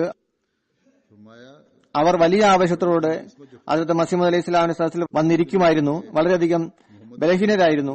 ഹസ്രത്ത് മസീഹ് അലൈഹി ഇസ്ലാമിന്റെ ഒരു ഭാര്യ സഹോദരൻ ഉണ്ടായിരുന്നു. അയാളുടെ പേര് അലീഷർ എന്നാണ്. ആദ്യ ഭാര്യയുടെ സഹോദരനായിരുന്നു. അള്ളാഹുവിന്റെ ഇച്ഛയുടെയും കൽപ്പനയുടെയും അടിസ്ഥാനത്തിൽ ആ മഹാത്മാവ് ഹസ്രത്ത് ഉമ്മുൽ മോമിനുമായി വിവാഹം ചെയ്തിരുന്നു. അതിനാൽ അദ്ദേഹത്തിന്റെ ആദ്യ ഭാര്യയുടെ ബന്ധുക്കൾ ആ മഹാത്മാവിനോട് ശത്രുത വെച്ച് പുലർത്തിയിരുന്നു. ഹസ്രത്ത് മസീഹ് അലൈഹി ഇസ്ലാമിന്റെ ആദ്യ ഭാര്യ വളരെയധികം സ്വാത്വികയായ സ്ത്രീയായിരുന്നു. ഞാൻ കണ്ടിരുന്നത് ഞങ്ങൾ എത്രമാത്രം സ്നേഹിച്ചിരുന്നു എന്നാൽ ഞങ്ങൾ പറയുന്ന പഴഞ്ചൊല്ല് മാതാവിനേക്കാൾ കൂടുതൽ സ്നേഹിക്കുന്നു. അത് ഏത് തരത്തിലുള്ള സ്നേഹമാണെങ്കിലും കുട്ടിക്കാലത്ത് ഞങ്ങൾ മനസ്സിലാക്കിയിരുന്നത് മാതാവിനേക്കാൾ കൂടുതൽ ഞങ്ങളെ സ്നേഹിച്ചിരുന്നുവെന്നാണ്. ചില ആളുകൾ തെറ്റിദ്ധരിക്കുന്നത് ആദ്യ ഭാര്യയുമായി ആ മഹാത്മാവിന് നല്ല ബന്ധം ഉണ്ടായിരുന്നില്ല എന്നാണ്. അത് തെറ്റാണ്. എഴുതുന്നു, ഞങ്ങളുടെ മൂത്ത സഹോദരി ഇസ്മത്ത് വഫാത്തായപ്പോൾ ആ ദിവസത്തിൽ മുഹമ്മദി ബേഹമിനെ സംബന്ധിച്ചുള്ള പ്രവചനത്തിൽ ഹസ്രത്ത് മസീഹ് അലൈഹി ഇസ്ലാമിന്റെ ബന്ധുമിത്രാദികൾ എതിർപ്പ് നിറഞ്ഞ ഒരു ലഘുലേഖ പ്രസിദ്ധീകരിച്ചിരുന്നു. അതിനാൽ അവരുടെയും ഞങ്ങളുടെയും വീടുകളുടെ മധ്യത്തിൽ ഉണ്ടായിരുന്ന വാതിൽ ഹസ്രത്ത് മസീഹ് അലൈഹി സ്വലാം അടച്ചിരുന്നു. ഹസ്രത്ത് ഉമ്മുൽ മോമിനീൻ പറയുന്നു, ഇസ്മത്ത് രോഗിയായി. അവളുടെ അവസ്ഥ വളരെ മോശമായി. അറക്കപ്പെടുന്ന അവസരത്തിൽ കോഴി പിടയുന്നത് പോലെ അവൾ പിടയുമായിരുന്നു. പല പ്രാവശ്യം വളരെ പ്രയാസത്തോടുകൂടി പറഞ്ഞിരുന്നു, എന്റെ ഉമ്മയെ വിളിക്കുക, അതായത് മുതിർന്ന മാതാവിനെ. അങ്ങനെ ഹസ്രത്ത് മസീഹ് അലൈഹി സ്വലാം അവരെ വിളിപ്പിച്ചു. അവർ വന്നപ്പോൾ ഇസ്മത്തിന്റെ കൈകളിൽ തന്റെ കൈകൾ വെച്ചു. അപ്പോൾ അവൾക്ക് സമാധാനവും ആശ്വാസവും ലഭിച്ചു. അങ്ങനെ അവൾ നിന്ന് ജീവൻ വിട്ടകന്നു. ചുരുക്കത്തിൽ അവർ വളരെ സ്വാത്വികയായ സ്ത്രീയായിരുന്നു. അവർക്ക് തന്റെ ഭർത്താവിന്റെ മക്കളിൽ വളരെയധികം വാത്സല്യം ഉണ്ടായിരുന്നു. ഹസ്രത്ത് മസീഹ് അലൈഹി ഇസ്ലാമിനോടും വലിയ സ്നേഹമായിരുന്നു വെച്ചു പുലർത്തിയിരുന്നത്. അദ്ദേഹത്തെ വളരെ ബഹുമാനിച്ചിരുന്നു. അദ്ദേഹത്തെ സംബന്ധിച്ച് ആരിൽ നിന്നും മോശമായി കേൾക്കുന്നത് ഇഷ്ടപ്പെട്ടിരുന്നില്ല. എന്നാൽ അവരുടെ സഹോദരൻ വളരെ മോശമായ സ്വാധീനമാണ് വെളിവാക്കിയിരുന്നത്. അവിടെ വരുന്ന അഹമ്മദികളെ വഴിതെറ്റിച്ചിരുന്നു. ഞാൻ ഇദ്ദേഹത്തിന്റെ സഹോദരനും ബന്ധുവുമാണ്. അദ്ദേഹം ഒരു വ്യാപാരം ആരംഭിച്ചിരിക്കുകയാണെന്ന് എനിക്കറിയാം. അതല്ലാതെ മറ്റൊന്നുമില്ല. അയാൾ ഹസ്രത്ത് മസീഹ് അലൈഹി ഇസ്ലാമിനെ സംബന്ധിച്ച് പറയുന്നു, അദ്ദേഹം ഒരു കട തുറന്നിരിക്കുകയാണ്. അതല്ലാതെ മറ്റൊന്നുമില്ല. നുബൂവത്തിന്റെ പൊള്ളമായ വാദമാണ്. ബലഹീനരായ ജനങ്ങൾ ഇതുമൂലം ചതിയിൽ വീഴുന്നതാണ്. ഇക്കാര്യങ്ങൾ കേട്ട് ബലഹീനരായ ജനങ്ങൾ വഞ്ചനയിൽ അകപ്പെടുന്നു. സഹോദരനാണ് ഇക്കാര്യം പറയുന്നതെങ്കിൽ പിന്നെ അത് ശരിയായിരിക്കാം എന്നവർ കരുതുന്നു. ഒരിക്കൽ മുമ്പ് പറഞ്ഞ വ്യക്തിയും അദ്ദേഹത്തിന്റെ 5 സഹോദരന്മാരും കാദിയാനിൽ വന്നു. ആ സമയത്ത് ബിഷ്ടി മക്ബറ നിർമ്മിച്ചിട്ടുണ്ടായിരുന്നില്ല. ഇത് അതിലും വളരെ മുമ്പുള്ള സംഭവമാണ്. അക്കാലത്ത് കാദിയാനിൽ വരുന്നവർ വിവിധ അനുഗ്രഹീത സ്ഥലങ്ങൾ ദർശിക്കുന്നതിനായി മസ്ജിദ് മുബാറക്കിലേക്ക് പോകുകയും അതല്ലെങ്കിൽ ഖലീഫ അവലിന്റെ സദസ്സിൽ പങ്കെടുക്കുകയും അതുമല്ലെങ്കിൽ നമ്മുടെ പിതാമഹന്റെ തോട്ടത്തിൽ പോകുകയും ചെയ്യുമായിരുന്നു. കാരണം ഇവർ മനസ്സിലാക്കിയിരുന്നത് ഹസ്രത്ത് മസീഹ് അലൈഹി ഇസ്ലാമിന്റെ പിതാവിന്റെ തോട്ടമാണ്. അതിനാൽ ഇതും അനുഗ്രഹീത സ്ഥലമാണ്. ഈ തോട്ടത്തിലേക്കുള്ള മാർഗത്തിലാണ് മുഹല്ല ദാറുൽ സുഹുഫ നിർമ്മിക്കപ്പെട്ടിരുന്നത്. ഈ കോളനി നിർമ്മിക്കപ്പെട്ടതിന് മുമ്പ് ഈ ഭൂമി അലീഷർ സാഹിബിന്റെ ഉടമസ്ഥയായിരുന്നു. അതായത് ഹസ്രത്ത് മസീഹ് അലൈഹി ഇസ്ലാമിന്റെ ആദ്യ ഭാര്യയുടെ സഹോദരനായിരുന്നു. അതിൽ അദ്ദേഹം വളരെ താല്പര്യത്തോടെ പൂന്തോട്ടം നിർമ്മിച്ചിരുന്നു. ഒരു നീണ്ട ശൂലം അദ്ദേഹത്തിന്റെ പക്കലുണ്ടായിരുന്നു. താടിയും വളരെ നീണ്ടതായിരുന്നു. എന്നാൽ ജമാഅത്തിന്റെ കഠിന ശത്രുവായിരുന്നു. ഏതെങ്കിലും അഹമ്മദിയെ വഴിതെറ്റിക്കുന്നതിനായി എപ്പോഴും തക്കം പാർത്തിരുന്നു. ഒരിക്കൽ 5 സഹോദരന്മാർ മുമ്പ് പറഞ്ഞതുപോലെ കാദിയാനിൽ വരികയുണ്ടായി. തോട്ടം കാണാനായി പുറപ്പെട്ടു. അതിലൊരു സഹോദരൻ വളരെ വേഗത്തിൽ നടന്നുകൊണ്ട് വളരെ മുമ്പിൽ പോകുകയായിരുന്നു. മിർസ അലി ഷേർ സാഹിബ് അയാളെ കണ്ടുകൊണ്ട് മനസ്സിലാക്കി ഇയാൾ പുറത്തുനിന്ന് വന്ന വ്യക്തിയാണ്. അയാൾ ഉച്ചത്തിൽ അദ്ദേഹത്തെ വിളിച്ചു, സഹോദര, എനിക്കൊരു കാര്യം പറയാനുണ്ട്. അത് കേട്ട് അദ്ദേഹം ചെന്നു. മിർസ ഷേർ അലി അദ്ദേഹത്തോട് പറഞ്ഞു, താങ്കൾ ഇവിടെ എന്തിനാണ് വന്നത്? മിർസ സാഹിബിനെയും മിർസ സാഹിബ് മസീഹും മഹദിയുമാണെന്നുള്ള വാദം ഉന്നയിച്ചത് അറിയാനിടയായി. അതിനാൽ ഞാൻ അദ്ദേഹത്തെ ദർശിക്കാനായി വന്നതാണ്. കാരണം അദ്ദേഹം തന്റെ വാദത്തിൽ സത്യവാനാണെന്ന് ബോധ്യമായിരിക്കുന്നു. അയാൾ പറഞ്ഞു, നിങ്ങൾ അദ്ദേഹത്തിന്റെ ചതിയിൽ എങ്ങനെ അകപ്പെട്ടു? അദ്ദേഹം തന്റെ വരുമാനം ഉണ്ടാക്കുന്നതിനായി ഒരു കട തുറന്നിരിക്കുന്നു. കാര്യം നിങ്ങൾക്കറിയില്ലേ? അദ്ദേഹം എന്റെ സഹോദരനാണ്. ഞാൻ അദ്ദേഹത്തിന്റെ അവസ്ഥ ശരിക്കും അറിയുന്ന വ്യക്തിയാണ്. നിങ്ങൾ പുറത്ത് താമസിക്കുന്നവരാണ്. നിങ്ങൾ എങ്ങനെ യഥാർത്ഥ സംഭവത്തെ സംബന്ധിച്ചറിയാനാണ്? നിങ്ങൾ അദ്ദേഹത്തിന്റെ വഞ്ചനയിൽ വീഴരുത്, അല്ലെങ്കിൽ വലിയ നഷ്ടം വരേണ്ടി വരും. ആ അഹമ്മദി സഹോദരൻ മിർസ ഷേർ അലിയുടെ വാക്കുകൾ കേട്ട് മുന്നോട്ട് വന്ന് എന്നിട്ട് പറഞ്ഞു, ഹസ്തദാനം ചെയ്താലും, അതായത് കൈതരിക. ഷേർ അലി സാഹിബ് കരുതി തന്റെ വാക്കുകൾ അവരിൽ സ്വാധീനമുണ്ടായി, എന്നോടുള്ള ആദരവ് അവരിൽ ഉണ്ടായിരിക്കുന്നു. കാരണം അയാളുടെ രീതി കാര്യങ്ങൾ പറയുകയും അതോടൊപ്പം സുബ്ഹാനല്ലാഹ് അസ്തഗ്ഫിറുല്ലാഹ് എന്ന് ഉരുവിടുകയും ചെയ്തിരുന്നു. ആവശ്യത്തോടുകൂടെ ഷേർ അലിക്ക് കൈ നൽകി. ഇന്ന് നല്ല ഇരയെ എനിക്ക് ലഭിച്ചിരുന്നുവെന്ന് അയാൾ കരുതി. ഈ സഹോദരന്മാരിൽ മുന്നോട്ട് വന്ന അഹമ്മദിയായ സഹോദരൻ വളരെ മുറുക്കി അയാളുടെ കൈപിടിച്ചു. മറ്റ് സഹോദരന്മാരെ വളരെ ഉച്ചത്തിൽ വിളിക്കാൻ തുടങ്ങി. ഓടിവാ, ഒരു പ്രധാന കാര്യം പറയാനുണ്ട്. മുസ്ലിം മൗദ് എഴുതുന്നു, ഞങ്ങളുടെ അമ്മാവൻ മനസ്സിലാക്കി ഇദ്ദേഹത്തിൽ എന്റെ വാക്കുകൾ സ്വാധീനം ചെലുത്തിയിരിക്കുന്നു. തന്റെ സഹോദരന്മാരെയും അദ്ദേഹം വിളിക്കാനുള്ള കാരണം ഞാൻ പറഞ്ഞത് ശരിയാണെന്ന് പറയാനായിരിക്കാം. അയാൾ തന്റെ മനസ്സിൽ വളരെയധികം സന്തോഷിച്ചു. ഇന്ന് എന്റെ ജോലി വളരെ ഭംഗിയായി നിർവഹിക്കപ്പെട്ടിരിക്കുന്നു. അദ്ദേഹത്തിന്റെ 4 സഹോദരന്മാരും അവിടെ എത്തി. അപ്പോൾ അങ്ങനെ 5 പേരും ഒരുമിച്ച് കൂടിയപ്പോൾ ആദ്യം വന്ന സഹോദരൻ പറയാൻ തുടങ്ങി, നാം ഖുർആനിലും ഹദീസിലും വായിക്കാറുണ്ട്, ഭൂമിയിൽ ഒരു ശൈത്താനുണ്ട്, എന്നാൽ അവനെ നമുക്ക് കാണാൻ സാധിച്ചിരുന്നില്ല. ഇന്ന് ഭാഗ്യത്തിന് ആ ശൈത്താനെ നമുക്ക് കാണാൻ സാധിച്ചു. വഴിതെറ്റിക്കുന്നു. മറ്റൊരു സ്ഥലത്ത് അദ്ദേഹം പറയുന്നു, അള്ളാഹുവിന്റെ അനുഗ്രഹം നദി പോലെ എന്നതിൽ യാതൊരു സംശയമില്ല. നദിയിൽ നിന്ന് ഒരു തുള്ളി വെള്ളം നഷ്ടപ്പെട്ടാൽ എന്ത് കുറവ് സംഭവിക്കാനാണ്? എന്നാൽ ദാസൻ ഇത്രമാത്രം ദൗർഭാഗ്യവാനാണ്. സ്വയം തന്നെ അള്ളാഹുവിന്റെ അനുഗ്രഹത്തിൽ നിന്ന് വിദൂരനാക്കുന്നു, അതിൽ നിന്ന് മുഖം തിരിച്ചിരിക്കുന്നു.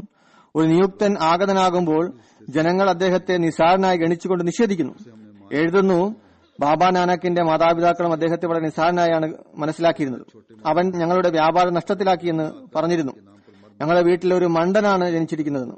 ഇന്ന് അദ്ദേഹത്തിന്റെ മാതാപിതാക്കൾ ലോകത്തേക്ക് വീണ്ടും വന്നിരുന്നുവെങ്കിൽ ഏതൊരു കുട്ടിയെയാണ് നാം നിസ്സാരനാക്കി മനസ്സിലാക്കിയിരുന്നത്, അവൻ ലക്ഷക്കണക്കിന് ആളുകൾ അർപ്പിതമായിരിക്കുന്നുവെന്ന് കാണുന്നതാണ്. അവന്റെ പേരിന് വേണ്ടി ജീവൻ നൽകാൻ പോലും തയ്യാറാകുന്നു. അതിൽ നിരവധി കോടീശന്മാരുണ്ട്. അവർ അത്ഭുതപ്പെടുന്നതാണ്. എന്നാൽ ജനം അജ്ഞത കാരണം മനസ്സിലാക്കുന്നത് ഇത് വളരെ നിസ്സാരനായ വ്യക്തിയാണ്. അദ്ദേഹത്തെ അംഗീകരിക്കുന്നത് കൊണ്ട് നമുക്ക് എന്ത് ലഭിക്കാനാണ്? അള്ളാഹു അങ്ങനെയുള്ള വ്യക്തികളെ ആണ് നിയോഗിക്കുന്നത്. പ്രത്യക്ഷത്തിൽ വളരെ നിസ്സാരമായി തോന്നിയേക്കാം, എന്നാൽ ഒരു കാലഘട്ടം വരുന്നതാണ്. അപ്പോൾ അവർക്കായി മരണം വരിക്കാൻ തയ്യാറാകുന്ന ലക്ഷക്കണക്കിന് ആളുകൾ ജനിക്കുന്നു. പറയുന്നു, ഇതുപോലെ കാദിയാനിൽ അള്ളാഹു താല ഹദ്റത്ത് മസീഹ് മൗഊദ് അലൈഹി ഇസ്ലാമിനെ അയച്ചു. കാദിയാനിന് മുമ്പ് ട്രെയിൻ സംവിധാനം ഉണ്ടായിരുന്നില്ല, പോസ്റ്റ് ഓഫീസ് ഉണ്ടായിരുന്നില്ല, ദീനും ദുനിയാവുമായിട്ടുള്ള മദ്രസകൾ ഉണ്ടായിരുന്നില്ല. ഹദ്റത്ത് മസീഹ് മൗഊദ് അലൈഹി ഇസ്ലാം യാതൊരു ഭൗതിക സ്ഥാനമാനങ്ങളും അലങ്കരിച്ചിരുന്നില്ല. പ്രത്യക്ഷത്തിൽ അദ്ദേഹം ഏതൊരു വിദ്യാഭ്യാസമാണ് കരസ്ഥമാക്കിയത്, അത് വളരെ നിസ്സാരമായിരുന്നു. അതിനാൽ ആ മഹാത്മാവ് മസീഹ് മഹദിവാദം ഉന്നയിച്ചപ്പോൾ ജനങ്ങൾ ഒച്ചപ്പാടുണ്ടാക്കാൻ തുടങ്ങി. നൗദുബില്ലാ, ഇയാൾ അജ്ഞനാണ്, ഇദ്ദേഹം എങ്ങനെ മഹദിയാകാനാണ്? കൂടാതെ ചെറിയൊരു ഗ്രാമത്തിൽ എങ്ങനെ ഒരു നിയോഗൻ ആഗതനാകാനാകാണ് എന്ന് ജനം പറഞ്ഞു. ഒരു നിയുക്തൻ ആഗതനാകണമെങ്കിൽ ലാഹോറിലോ അമൃത്സറിലോ അതുപോലുള്ള വലിയ പട്ടണങ്ങളിൽ വരേണ്ടതായിരുന്നു. ചുരുക്കത്തിൽ ജനങ്ങൾ ശക്തമായ എതിർപ്പ് പ്രകടിപ്പിച്ചു. ആ മഹാത്മാവിന്റെ വാദം കേട്ട് അതിന്റെ സത്യത അറിയുന്നതിനായി കാദിയാനിലേക്ക് വരാൻ ആഗ്രഹിച്ചിരുന്ന സമൂഹത്തെയും അവർ തടഞ്ഞിരുന്നു. അവർ അതിന് തയ്യാറാകാത്ത പക്ഷം അവരെ നിരവധികളായ പ്രയാസങ്ങൾ അകപ്പെടുത്തിയിരുന്നു. അവരെ വിവിധങ്ങളായ ബുദ്ധിമുട്ടുകൾക്കും വിഷമങ്ങൾക്കും ഇരയാക്കിയിരുന്നു. എന്നാൽ ഈ എല്ലാ അവസ്ഥകളിലും ആ മഹാത്മാവിന് അള്ളാഹുവിൽ നിന്ന് വെളിപാട് ലഭിച്ചു. ലോകത്ത് ഒരു മുന്നറിയിപ്പുകാരൻ വന്നു. എന്നാൽ ലോകം അദ്ദേഹത്തെ സ്വീകരിച്ചില്ല. എന്നാൽ അള്ളാഹു അദ്ദേഹത്തെ സ്വീകരിക്കുന്നതാണ്. ഭയാനകമായ അക്രമങ്ങളിലൂടെ അദ്ദേഹത്തിന്റെ സത്യത പ്രകടിപ്പിക്കുന്നതാണ്. ഈ വെളിപാട് അദ്ദേഹത്തെ ഒരാൾ പോലും വിശ്വസിക്കാത്ത കാലഘട്ടത്തിലാണ് അവതരിച്ചത്. പിന്നീട് ഈ വെളിപാടുണ്ടായി. ഞാൻ നിന്റെ സന്ദേശത്തെ ഭൂമിയുടെ കോണുകളോളം എത്തിക്കുന്നതാണ്. ആ കാലഘട്ടത്തിലെ എതിർപ്പിന്റെ ചിത്രം ഇപ്രകാരമായിരുന്നു. ഹദ്റത്ത് മസീഹ് മൗഊദ് അലൈഹി ഇസ്ലാമിന്റെ ഒരു ജോലിക്കാരൻ പീറ എന്ന പേരായിരുന്നു. അയാൾ കറിയിൽ മണ്ണൊഴിച്ച് കഴിക്കുക പോലും ചെയ്യുന്ന ഒരു വിഡ്ഢിയായിരുന്നു. ഹദ്റത്ത് മസീഹ് മൗഊദ് അലൈഹി ഇസ്ലാം അയാളെ ചില ആവശ്യങ്ങൾക്കായി ചില അവസരങ്ങളിൽ ബട്ടാലയിലേക്ക് അയച്ചിരുന്നു. ഒരു ദിവസം അയാളെ ബട്ടാലയിലേക്ക് അയച്ചപ്പോൾ അവിടെ മൗലവി മുഹമ്മദ് ഹുസൈൻ ബട്ടാലവിയെ കാണുകയുണ്ടായി. അഹ്ലെ ഹദീസിന്റെ വലിയ നേതാവായിരുന്നു, വളരെ വലിയ പണ്ഡിതനായി മാനിച്ചിരുന്നു. അയാളുടെ ജോലി ബട്ടാലയിൽ നിന്ന് കാദിയാനിലേക്ക് പോകുന്ന ആളുകളെ കണ്ടാൽ പറയുമായിരുന്നു, ഹദ്റത്ത് മസീഹ് മൗഊദ് അലൈഹി ഇസ്ലാം വ്യാപാരം തുടങ്ങിയിരിക്കുകയാണ്, കള്ളവാദിയാണ്, കാദിയാനിൽ ചെന്ന് നിങ്ങൾ എന്ത് ചെയ്യാനാണ്? എന്നാൽ ഇതെല്ലാം ആയിരുന്നിട്ടും ജനങ്ങൾ കാദിയാനിലേക്ക് വന്നു. മൗലവി സാഹിബിന്റെ ഈ പ്രവൃത്തിയെ ഗൗനിച്ചിരുന്നില്ല. ആ ദിവസം മൗലവി സാഹിബിന് ആരെയും കിട്ടിയില്ല, ഈ പീറയെയാണ് കിട്ടിയത്. അയാളുടെ അടുത്ത് ചെന്ന് പറഞ്ഞു, പീറ, നിനക്ക് ഈ വ്യക്തിയുടെ സമീപത്ത് താമസിക്കാൻ പാടില്ല. എന്തിനാണ് സ്വന്തം വിശ്വാസത്തെ നശിപ്പിക്കുന്നത്? ആ പാവം മനുഷ്യൻ അദ്ദേഹത്തിന്റെ വാക്കുകളെ ശരിയായ രീതിയിൽ മനസ്സിലാക്കാൻ പോലും സാധിക്കുമായിരുന്നില്ല. എന്നാൽ മിർസ സാഹിബിന്റെ അടുത്ത് താമസിക്കുന്നത് ശരിയല്ല എന്ന് മാത്രം അയാൾക്ക് മനസ്സിലായി. മൗലവി സാഹിബിന്റെ എല്ലാ കാര്യങ്ങളും കേട്ട ശേഷം അയാൾ പറഞ്ഞു, മൗലവി സാഹിബ്, ഞാൻ തീർത്തും അജ്ഞനാണ്, ഇത്തരത്തിലുള്ള കാര്യങ്ങൾ എനിക്ക് മനസ്സിലാവുകയില്ല. എന്നാൽ എനിക്ക് ഇത്രമാത്രം മനസ്സിലായി, താങ്കൾ പറഞ്ഞത് മിർസ സാഹിബ് മോശമാണ്. എന്നാൽ എനിക്കും ഒരു കാര്യം വ്യക്തമാകുന്നു. താങ്കൾ എല്ലാ ദിവസവും പട്ടാലയിൽ ചുറ്റിത്തിരിഞ്ഞ് ജനങ്ങളോട് പറയുന്നു, ആരും കാദ്യാനിലേക്ക് പോകരുത്, മറ്റ് സ്ഥലങ്ങളിൽ നിന്ന് വരുന്ന ആളുകളെ തടയുന്നു, വിഡ്ഢിയാക്കുന്നു. എനിക്ക് വളരെ വ്യക്തമായി മനസ്സിലാകുന്നത് അള്ളാഹു അദ്ദേഹത്തോടൊപ്പമാണ്, താങ്കളോടൊപ്പം ഇല്ല എന്നാണ്. കാരണം താങ്കളുടെ മുഴുവൻ പരിശ്രമത്തിന് ശേഷവും ജനം നൂറുകണക്കിന് കാൽനടയായിക്കൊണ്ട് കാദ്യാനിലേക്ക് വരുന്നു. എന്നാൽ താങ്കളുടെ അടുത്ത് ആരും തന്നെ വരുന്നില്ല. അള്ളാഹുവിന്റെ ഇത്തരത്തിലുള്ള ദാസന്മാർ ആരംഭത്തിൽ നിസ്സാരരായി കാണുന്നു, ലോകത്തിലെ ജനം അവരെ നിന്ദ്യരായി കാണുന്നു. അതുപോലെ ഹദ്റത്ത് മസീഹ് മൗഊദ് ഇസ്ലാമിനെ സംബന്ധിച്ച് മനസ്സിലാക്കി വെച്ചിരിക്കുന്നു.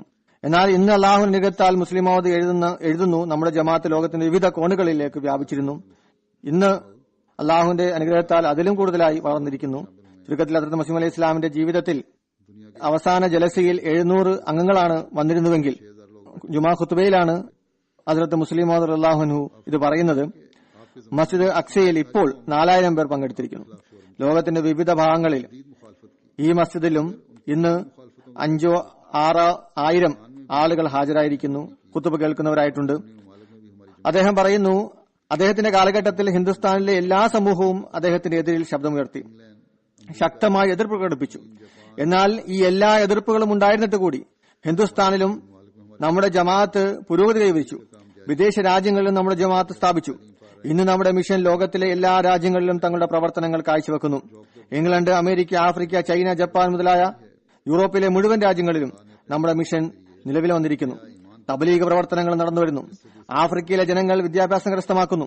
അമേരിക്കയിലെയും യൂറോപ്പിലെയും ശിർക്ക് ചെയ്യുന്ന സമൂഹം സംഘമായി ഇസ്ലാമിൽ പ്രവേശിക്കുന്നു. ഇതിന് കാരണം അള്ളാഹു നമ്മുടെ ഹൃദയങ്ങളിൽ കാലത്തിന്റെ ഇമാം മുഖേന ഒരു പുതിയ വിശ്വാസം സൃഷ്ടിച്ചിരിക്കുന്നു. ഇത് മറ്റുള്ളവർക്ക് നഷ്ടപ്പെട്ടിരിക്കുന്നു. പിന്നീട് പറയുന്നു, നമ്മുടെ ജമാഅത്തിലെ ഒരു മഹാനായ വ്യക്തി സാഹിബ് സാദ അബ്ദുൽ ലത്തീഫ് സാഹിബ് ഷഹീദ് ഇത്തരത്തിലുള്ള ജനങ്ങളിൽ പെട്ട വ്യക്തിയായിരുന്നു. അതായത് ഹദ്റത്ത് മസീഹ് മൗഊദ് അലൈഹി ഇസ്ലാമിന്റെ സന്ദേശം അദ്ദേഹത്തിന് ലഭിക്കുകയും അദ്ദേഹം ഹജ്ജിന് വേണ്ടി വീട്ടിൽ നിന്നിറങ്ങി ഹദ്റത്ത് മസീഹ് മൗഊദ് അലൈഹി ഇസ്ലാമിന്റെ വാദം കാരണത്താൽ കാദിയാനിൽ വന്നുകൊണ്ട് ബയ്യത്ത് ചെയ്തു. ബയ്യത്തിന് ശേഷം തിരിച്ചു വീട്ടിലേക്ക് പോവുകയും ചെയ്തു. എന്നാൽ അഫ്ഗാനിസ്ഥാനിലെ രാജാവ് അദ്ദേഹത്തെ ഹദ്റത്ത് മസീഹ് മൗഊദ് അലൈഹി ഇസ്ലാമിനെ വിശ്വസിച്ചുകൊണ്ട് ബയ്യത്ത് ചെയ്ത ഒറ്റ കാരണത്തിന്റെ പേരിൽ കല്ലെറിഞ്ഞ് വധിക്കുവാൻ വിധി നൽകി. തന്റെ വിശ്വാസത്തെ മാറ്റുന്നതിന് ജനം വളരെയധികം ബലം പ്രയോഗിച്ചു. എന്നാൽ അദ്ദേഹം അത് അംഗീകരിച്ചില്ല. കാരണം അദ്ദേഹത്തിൽ സത്യത വെളിപ്പെട്ടിരുന്നു. അവസാനം രാജാവ് ഭൂമിയിൽ കുഴികുത്തി അദ്ദേഹത്തെ കല്ലെറിഞ്ഞ് വധിച്ചു. അങ്ങേയറ്റം ദാരുണമായി വധിച്ചു. എന്നാൽ അദ്ദേഹം ഉഫ് എന്ന് പോലും പറഞ്ഞില്ല. അള്ളാഹുവിന്റെ മാർഗത്തിൽ തന്റെ ജീവൻ സമർപ്പിച്ചു. വധശിക്ഷയ്ക്ക് മുമ്പ് ഒരു മന്ത്രി അദ്ദേഹത്തിന്റെ അരികിൽ വന്നുകൊണ്ട് പറഞ്ഞു, നീ ഹൃദയത്തിൽ ഈ വിശ്വാസം വെച്ചുകൊള്ളുക, നാവുകൊണ്ട് മാത്രം നിരാകരിക്കുക. എന്നാൽ അദ്ദേഹം പറഞ്ഞു, ഞാൻ കള്ളം പറയുന്നതല്ല. അങ്ങനെ അദ്ദേഹം ഷഹീദാക്കിയുണ്ടായി. അദ്ദേഹത്തിന്റെ ഷഹാദത്തിന് കുറച്ചു ദിവസത്തിന് ശേഷം അഫ്ഗാനിസ്ഥാനിൽ കോളറ വ്യാപിക്കുകയും ആയിരക്കണക്കിന് ആളുകൾ മരിക്കുകയും ചെയ്തു. ഇപ്പോഴും ആ വിപത്ത് വ്യാപിച്ചുകൊണ്ടിരിക്കുന്നു.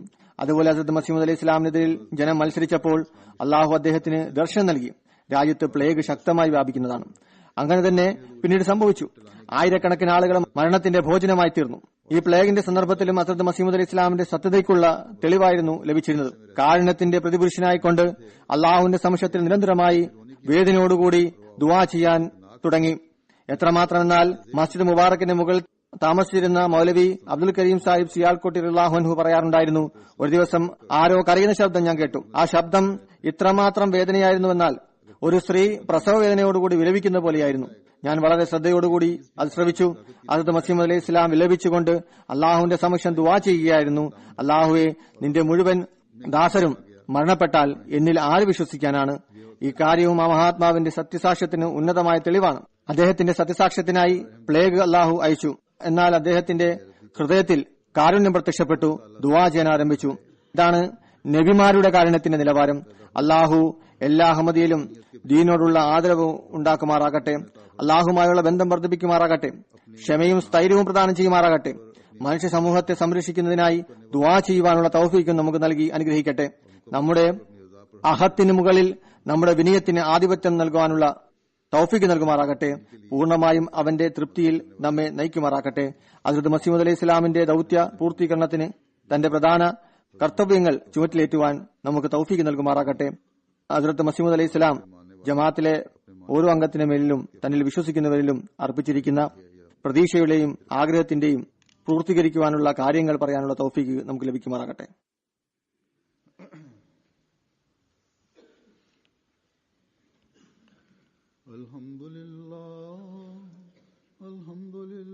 الله نحمده ونستعينه ونستغفره ونؤمن به ونتوكل عليه ونعوذ بالله من شرور أنفسنا ومن سيئات أعمالنا من يهده الله فلا مضل له ومن يضلل فلا هادي له ونشهد أن لا إله إلا الله ونشهد أن محمدا عبده ورسوله عباد الله رحمكم الله إن الله يأمر بالعدل والإحسان